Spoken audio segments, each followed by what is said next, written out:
মেরাজ আমরা তো মিথ্যে কথা শুধু ওয়াজের মধ্যে শুনি। মেরাজের অশ্রে জিবরাইল যেই সিদরাতুল মুনতাহা থেমে গেল, আজ যাবে না কেন? আমি ওপরে সব পুড়িয়ে যাব।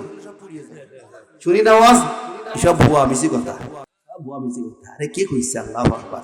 আল্লাহর আরশে জিবরাইল যাইতে পারবে না, আল্লাহ আরো ধরে রাখছে ফেরেশতা।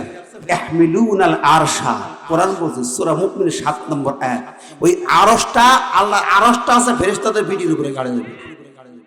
কত কোটি তা কেউ জানে না ফেরেশতা। কোরআনুল কারীমের হক ৬টা। ১ নম্বর শুরু করলাম। ১ নম্বর কয় নম্বর? ৬টা হক আদায় হবে আজকে। রাজি আছেন তো? ৬টা হক কত হবে? আমার আল্লাহ পাক ১ নম্বর পয়েন্টে বললাম মানুষ বান্দর থেকে হয় নাই, মানুষ থেকে বান্দর। কোন সূরায় আছে?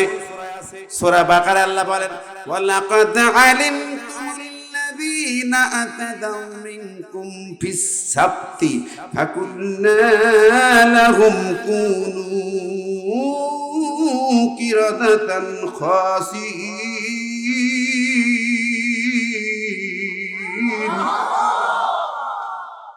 আল্লাহ বলতেছেন ওই যুগে একদল লোকেরা যারা আমার বিধান লঙ্ঘন করলো, আমি মাছ ধরে হারাম করলাম, ওরা হারাম খাইলো, ধরে খাইতে লাগলো, ঔদ্ধত্য প্রকাশ করতে লাগলো।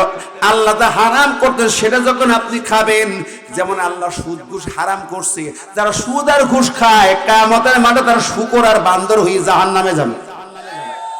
শূকরের চেহারা হবে, মরার আগেও শূকরের চেহারা হবে। কি বইরি দেখেন, বুঝতে পারবেন। আমার বন্ধুরে আল্লাহ বলেন আমার বিধান অমান্য করেছি আমি আল্লাহ পাক। তাদেরকে বললাম ওই জমানায় ৩ শ্রেণী মানুষ ছিল। কয় শ্রেণী মানুষ? ৩ ভাগ হয়ে গেল। এক ভাগ লোকেরা আল্লাহ নিষিদ্ধ মাছ ধরে ধরে খায়, আর প্রশাসনকে হাদিয়া দেয়া তাদের মন জয় করে, তাদের সাপোর্ট নেয়। প্রশাসন তো কিছু হাদিয়া পালি আবার খুশি হয়ে যায়। এত বড় বড় তেল চর্বিওয়ালা মাছ, কুড়াল মাছ, আরে লইট্টা বিষ, মজা ঠেকানো যায় না। কতক্ষণ দুর্নীতি আছে না নাই? আছে। আমার ভাইরা পরে আসতে দুর্নীতির ব্যাপারে কত কমনে। আমার বন্ধুরি ওই একটা গ্রুপ মাছ ধরে, কিন্তু একদল তরুণ যুবক যারা বিপ্লবী কণ্ঠ নিয়ে সামনে আসি, বিপ্লবী যুবক, ওরা বললো না আল্লাহর হুকুম অমান্য করে মাছ ধরে খাবে, হারাম কাজ করবে, তা হতে দেব না। রাজুর মতো স্লোগান দেওয়া শুরু করলো, মুস্তাফিজের মতো সামনে চলে গেল। মনে করে যুবক সমাজ, ঠিক না বেঠিক? অন্যায় হবে না, চুরি ডাকাতি হবে না, হারাম কাজ চলবে না, সুদ ঘুষ জেনা ব্যভিচার চলবে না, সমাজে যুবকদের দাঁড়াতে হবে। ওই সময় যুবকরা দাঁড়ায় গেল, আল্লাহ হারাম করছে মাছ ধরা খাওয়া যাবে না। একদল যুবক মিছিল করি, ওদের সঙ্গে সংঘাত গন্ডগোল, এরা দুর্বল, লোক সংখ্যা কম, পেরে উঠতেছে না। কিন্তু সমাজের মুরব্বী যারা, ওরা আল্লাহর ঘরে বসে বসে থাকে, তাসবিহ তাহলিল করে। ওরা বলছে কি দরকার আবার অত মিছিল মিটিং করে, জিহাদ করার দরকার কি? যারা মাছ খাচ্ছে ওর জবাব ওরা দেবে। আল্লাহ কি সুন্দর কথা কোরআন শরীফ সূরা আরাফের আয়াত দেখেন না, আল্লাহ বলছে ওয়া ইয ক্বালাত উম্মাতুম মিনহুম লিমা তাইজুনা কওমা। এই ওই মুরব্বিরা কাছে কি লিমা তাইজুনা কওমা, তোমরা কেন ওদের উপদে দিয়ে যাচ্ছ, কত ওদের ঝামেলা করতে যাচ্ছ কেন? হাদিস খা, ওর জবাব দেবে ওরা, ধ্বংস হয়ে পড়া হবে। তোমরা চুপ করে থাকো, আমাদের বোধন আল্লাহর ঘরে এসো, একবার সুবহানাল্লাহ বলে জমিন থেকে আকাশ পর্যন্ত নেকিতে ভরে যাবে। আমরা চলো ওই ফোরাত নদীর পাড়ে, তোরাক নদীর পাড়ে চলো, হজের সওয়াব পেয়ে যাবে। কতক্ষণ আছে না নাই? হজ না, হজের সঙ্গে কতক্ষণ। আরাফাতের হজের বিকল্প কোন জায়গার তুলনা করলে শিরিক হবে। কোটি কোটি বছর তুমি তোরাক নদীর পাড়ে যাবে, আরাফাতের 1 সেকেন্ডের সময় হবে না। সাবধানে কথা বল। এখানে আসছেন হজের সওয়াব হবে, ঢাকা সম্মেলনে হজের সওয়াব হবে, কোথায় পাইছেন এগুলো? মূর্খের দল, সাবধান, মূর্খের মতো কথা বলবে না। যাবে, দিন শিখবে, কোরআন ইসলাম শিখবে, আল্লাহর পথে চলবে, ঠিক না ঠিক?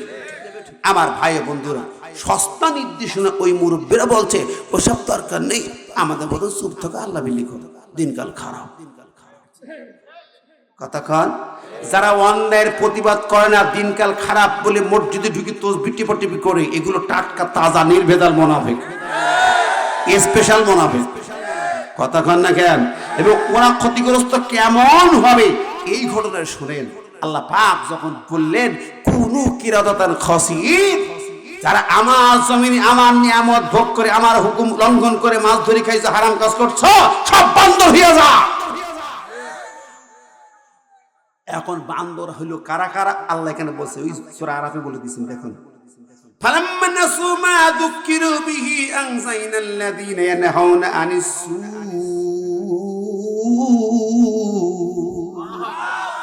আল্লাহ বলেন যারা এভাবে আমার কথা ভুলে গেল, যা মন চাইলো তাই খাইলো, হারাম খাইলো, হারাম করলো, আল্লাহ বলতেছেন আমি তাদের পর যখন গজব নামাই দিলাম, বান্দর করে দিলাম, বুড়ো কিছু শুকর বানাই দিলাম, কিন্তু আনজাইনাল্লাযীনা ইয়ানহাউনা আনিস সূ, ওই 3 শ্রেণীর লোকের মধ্যে গজবে গেল 2 শ্রেণী, বাঁচতো 1 শ্রেণী। আনজাইনা, আল্লাহকে আমি তাদেরকে মুক্তি দিলাম, পরিত্রাণ দিলাম।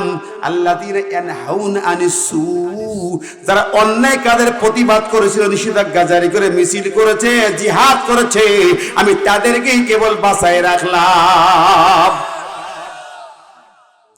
আর যারা মাছ খাইলো ওরাও বান্দর হইল, আর যারা ঘরে বসে ফতোয়াবাজি করিত সেগুলোও বান্দর হইছে।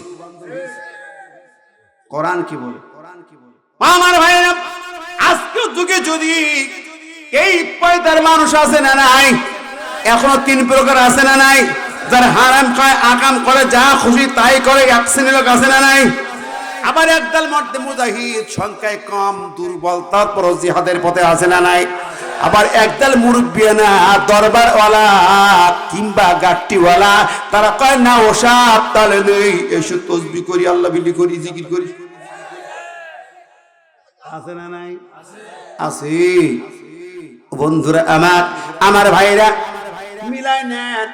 আমার আল্লাহ পাক সুন্দর করে বলে দিয়েছেন, একটু সব কথা কোরআনে আছে না? যা চাবেন তা আছে, ঠিক না বেঠিক? আরো শেষ জামানা, এই যুগে দেখে নিন, সমাজ থেকে চিনে নেন।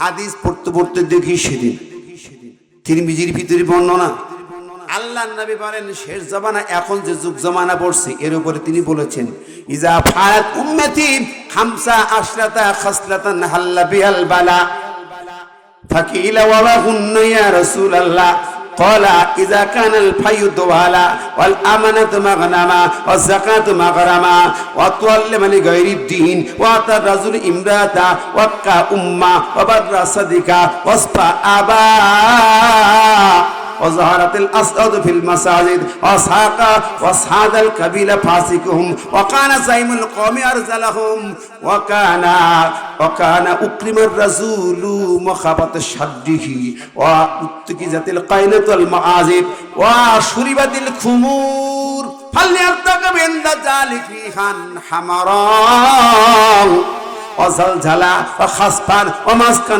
أو قصفا وآية تتابيش। তিরমিজির হাদিস। আমার ভাইরা, নবীজি বলতেছেন এই যে গজব ওই যুগে আসছিল, এই যুগে আসবে। আল্লাহ নবী বলেন, বিশ্ব নবী বলেন, আমার উম্মতের জীবনে 15টা যখন খাসলত দেখা দেবে, কয়টা? 15টা খাসলত দেখা দেবে, তখন হাল্লা বিহাল বালা, তখন বালা গজব আসবে, তোমরা অপেক্ষা করো। রাসূলের হাদিস। এখন এই যে বললাম, কথাটা ফিনিশিং এনে দিছি, ওই যে বান্দর হইতে মানুষ থেকে কথা খেয়াল আছে না? আমি 15টা পরে বলতেছি, মনে থাকলে আপনারা রাগ করবেন না তো? কিন্তু ওই কথাটা ফিনিশিং আসে নাই। সেটা হলো কি, মানুষ থেকে বান্দর, বান্দর থেকে মানুষ নয়। কথা ঠিক খেয়াল করেন। আল্লাহর কোরআন দিয়ে বলেছি, আল্লাহ বলছে আমি কিছু মানুষদের কুনু কিরাদাতান খাসিন। আমি বললাম এই মানুষগুলো আমার হুকুম অমান্যকারী, অধ্যত্ব পোষণকারী, গর্ব অহংকারী এবং ডাইরেক্ট আল্লাহর বিধানের বিপক্ষে অবস্থান গ্রহণকারী, যুদ্ধের ময়দানের মতো। আমার আল্লাহ কয় ওইগুলোকে আমি বান্দর বানায় দিলাম। ওরা 3 দিন বেঁচে ছিল, বান্দর হয়ে গেল। চেহারা সব বান্দরের ডাক, বান্দরের চেহারা, বান্দরের মতো হাত পা এরকম হয়ে গেল। আল্লাহ পাকের কালাম বলছে ওরা 3 দিন বেঁচে ছিল, কানতে কানতে একাকার হয়ে পরে মারা যায়। তাহলে আল্লাহ পাক মানুষকে বান্দর বানায়া দিছে আল্লাহর গজবে, ঠিক না বেঠিক? এখন যারা ডারউইনি বিবর্তনবাদের পক্ষে, মানুষ মানব থেকে তৈরি হয়েছে, আমি বলবো ওরাই বান্দর, ওরাই বান্দর, ওরাই বান্দর জাত। আমার ভাই বন্ধুরা, তো বলছিলাম আমরা কি ওই থিওরি দেখতে চাই? যখন চাই আমার দেশের আমার সন্তানদেরকে ডারউইনের ওই বান্দরের শিক্ষা দেওয়া যাবে না। কতক্ষণ জিজ্ঞাসা ঠিক আমরা এই জমিনে পাঠ্য বইয়ে ডারউইনের বিবর্তনবাদ রাখতে